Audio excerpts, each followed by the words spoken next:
સિયારામ, હું શારદાબેન બાની રસોઈમાં આપનું સ્વાગત છે। તો આજે આપણે બનાવશું મહાપ્રસાદનો શીરો। તો આ છે આપણી મહાપ્રસાદની સામગ્રી। 1 વાટકો રવો લીધો છે, 1 વાટકો પાણી લીધું છે, અડધો વાટકો દૂધ લીધું છે, 1 વાટકી ખાંડ લીધી છે, 1 વાટકી ઘી લીધું છે અને થોડા ડ્રાયફ્રૂટ લીધા છે। હવે આપણે એમાં ઘી ઉમેરશું।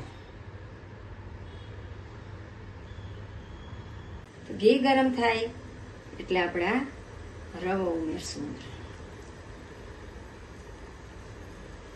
તો હવે આપણે રવાને શેકવાનું શરૂ કરીએ।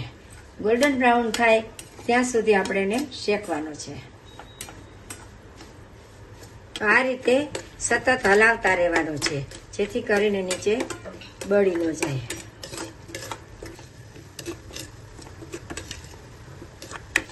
તો આ રીતનું ઘી છૂટું પડવા દેવાનું। અહીંયા ગેસની ફ્લેમ ધીમી કરી નાખી છે। હવે આપણે એક બીજા વાસણમાં પાણી ગરમ મૂકી દેશું। આપણો રવો છે એ ઘી છૂટું પડી ગયું છે અને ગોલ્ડન બ્રાઉન શેકાઈ ગયો છે। આપણું પાણી ઉકળી ગયું છે અને રવામાં એડ કરશું।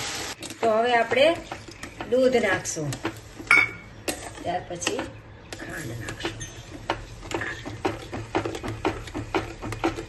તો આવી રીતે લચકા પડતો આપણો શીરો બનવો જોઈએ। તો આપણો શીરો તૈયાર થઈ ગયો છે।